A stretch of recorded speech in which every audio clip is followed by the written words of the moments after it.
Welcome back to Industry RSVP In Depth. I'm your host, Tracy Thomas, and we are continuing our interview with Phil Brock, the talent manager and owner and founder of Studio Talent Group. When your clients are going in for a headshot session, do you give them coaching at all? Like, should they run a monologue through their mind, or should they have a thought behind each photo? Do you find that useful? Absolutely. Slow the photographer down. With digital photography, photographers tend to just click and keep clicking. That's a huge mistake. Slow the photographer down, because you really want to have a thought behind each image. You want to be thinking about what you would be doing if you were on set. So have a plan, absolutely, and walk in, and every image you shoot, every outfit you're wearing, that is specific. It's not really general. And really feel your wardrobe. Feel what you want to evoke. Feel what you want to have go on. It's really, as you're saying, yes, you've rehearsed a scene for 3 weeks. You're going back up in the master class and you're doing the scene right then. That's how you want your photo to portray yourself. Excellent. Now, do you find, what percentage would you say is electronic submissions now comparatively to hard copy? If you just look at motion picture, TV, theater, about 90%. If you look at, if you add commercials, you're way above that. 100% of commercials, 100% are electronic. About 90% of our day's work for motion picture, TV, and theater is electronic as well. Wow. So it is incumbent upon actors to have those wonderful headshots, make sure all their electronic portfolios are completely up to date, that their profiles are listed everywhere, that all their work is done, that they're available on MySpace, they're available on Facebook, that they're available on their agency or manager's websites, that their pictures are out everywhere. Excellent.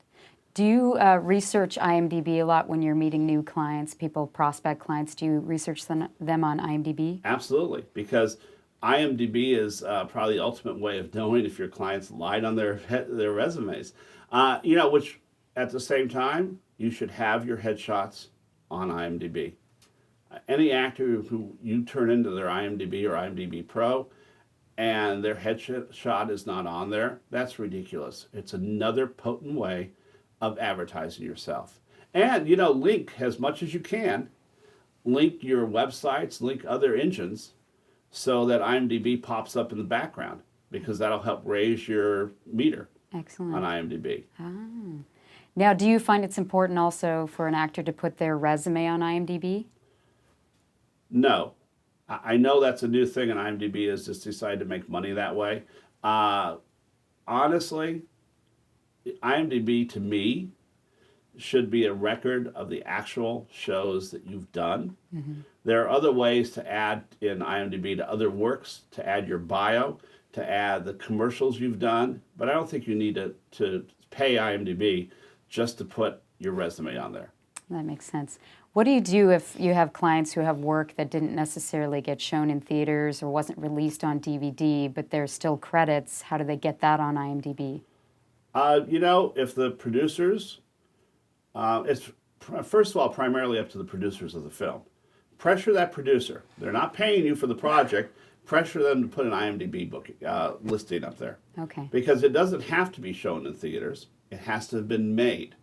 Right. So put the budget up. If it was $50,000 budget, put it on. Add your actors, add your crew, because every single person in that crew will appreciate having an IMDb listing.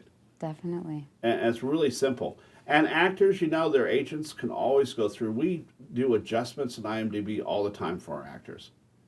So as long as the IMDb people tend to pay more attention if it's coming from your agent or manager. Right. So have your representation send those changes in. Okay, great.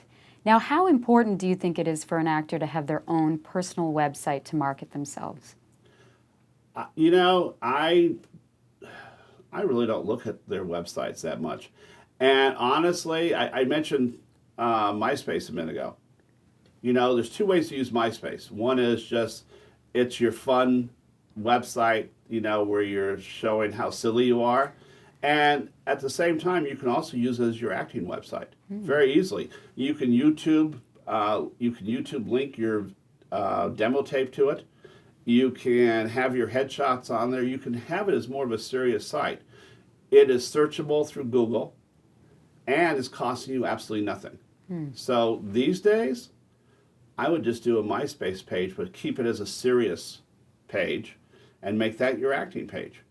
And still have it know a little bit about yourself, but possibly not show how many margarita nights you went through. But otherwise, I don't really think a website is all that needed. Thank you for joining us at Industry RSVP In Depth. We hope you'll join us next week with Phil Brock as we continue our interview.